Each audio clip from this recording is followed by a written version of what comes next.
Hello बच्चों, आज हम शिक्षा निदेशालय द्वारा भेजी जाने वाली कार्यपत्र 18 जिसका विषय सामाजिक विज्ञान और कक्षा 7वीं के बच्चों के लिए 22 सितंबर 2021 की वर्कशीट है। आज हम इसमें पढ़ेंगे वायु के बारे में कि वायु क्या होती है। तो वायु देखिए दो तरह बांटा है, मौसम एंड जलवायु। तो मौसम में देखिए क्या बताया गया है, किसी एक नियत स्थान की नियत समय पर वायुमंडलीय स्थिति को मौसम कहते हैं। वही जलवायु के पहले पॉइंट में बोला गया है, एक नियत स्थान के एक दीर्घकाल के मौसम की औसत स्थिति को जलवायु कहते हैं। सेकंड, इसमें कभी भी परिवर्तन हो सकता है, यानी कि तो मौसम है कभी भी चेंज हो सकता है, बारिश हो सकती है, धूप हो सकती है। लेकिन जो जलवायु एक लंबे समय में होने वाली क्या प्रक्रिया है और ये लगभग 25 वर्ष से अधिक तक टिकी रहती है, ये इसमें कोई परिवर्तन नहीं होता।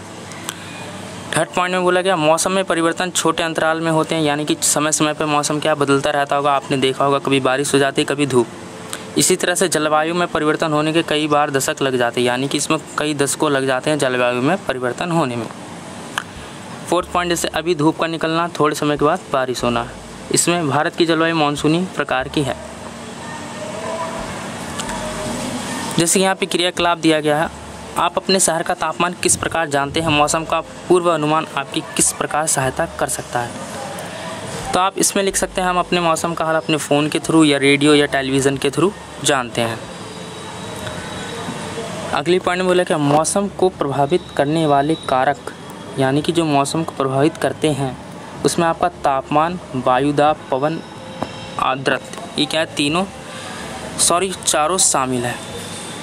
तो इनके बारे में पढ़ते हैं। जैसे कि तापमान में क्या होता है, वायु में मौजूद ताप एवं शीतलता में परिवर्तन को क्या कहते हैं, तापमान कहते हैं।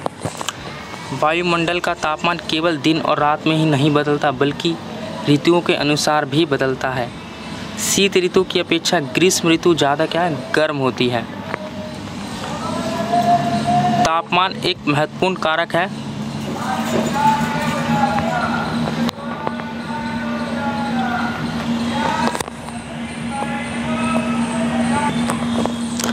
तापमान, ये बच्चों तापमान लिखा हुआ है, ठीक है।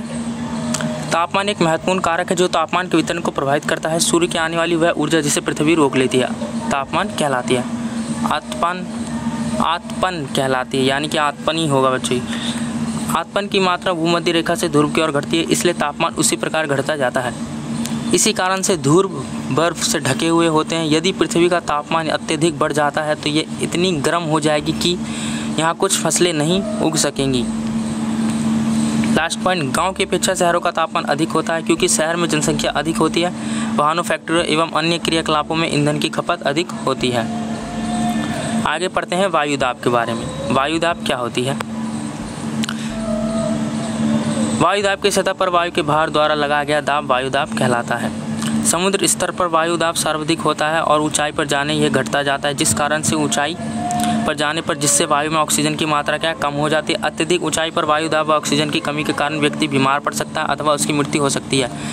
पर्वतारोही इसी कारण से अपने साथ ऑक्सीजन सिलेंडर लेके जाते हैं। यानी कि बच्चों इसमें कहा जा रहा है आप जितना भी ऊंचा जाएंगे आपका जो ऑक्सीजन लेवल है वो कम होता जाएगा, यानी कि वायु की मात्रा वहाँ पर कम होती जाएगी। इसलिए आपने देखा होगा ग्रह यानी कि मंगलयान कोई भी ग्रह सब क्या लेके जाते हैं, ऑक्सीजन लेके जाते हैं, ऑक्सीजन सूट, क्योंकि वहाँ पर वायु नहीं होती है। वायुदाब का क्षैतिज वितरण किस स्थान पर उपस्थित वायु के ताप द्वारा प्रभावित होता है। अधिक तापमान वाले क्षेत्रों में वायु गर्म होकर ऊपर उठती है, यह निम्न दाब क्षेत्र बनता है। निम्न दाब बादल युक्त आकाश एवं नए मौसम के साथ जुड़ा होता है। कम तापमान वाले क्षेत्रों की वायु ठंडी होती है, इसके फलस्वरूप यह भारी होती है। भारी वायु निम्नजित होकर उच्च दाब क्षेत्र बनाती है। उच्च दाब के कारण स्पष्ट एवं स्वच्छ आकाश होता है। यहाँ देखिए तापमापी क्या है, इसका उपयोग तापमान मापने के लिए किया जाता है। तापमान को मापने के लिए मानक इकाई क्या है, डिग्री सेल्सियस में हम तापमान को नापते हैं। वायुदाब मापी, इसका उपयोग वायुदाब को मापने के लिए किया जाता है, जो कि आपका नॉर्थ साउथ होता है, जिसे हम कंपास भी बोलते हैं। आइए बच्चों प्रश्न करते हैं। प्रश्न करने से पहले चैनल पर नहीं तो चैनल को प्लीज़ सब्सक्राइब कर लीजिएगा, नोटिफिकेशन बेल को प्रेस कर लीजिएगा। पहला क्वेश्चन बोला गया, भूमध्य रेखा से ध्रुव की तरफ जाने पर तापमान की मात्रा क्यों घटती है। तो चलिए इसमें लिखना है, भूमध्य रेखा पर सूर्य की किरणें सीधी गिरती है जबकि ध्रुवों पर सूर्य की किरणें तिरछी होकर गिरती, जिससे भूमध्य रेखा से ध्रुव की तरफ जाने पर सूर्य से दूरी बढ़ती है। इसी कारण सूर्य का तापमान अर्थात आपतन की मात्रा भी घटता जाता है। तो आपका ये पहला आंसर है। आइए दूसरा देखते हैं। दूसरे क्वेश्चन में बोला गया गांव की अपेक्षा शहरों में तापमान अधिक क्यों होता है। तो सेकंड क्वेश्चन में आपको आंसर लिखना है गांव की अपेक्षा शहरों का तापमान अधिक होता है क्योंकि शहर में जनसंख्या अधिक होती है, वाहनों, फैक्ट्रियों एवं अन्य क्रियाकलापों में ईंधन की खपत अधिक होती है। तो आपका यहाँ से यहाँ तक कौन सा आंसर हो गया, ये दूसरे का।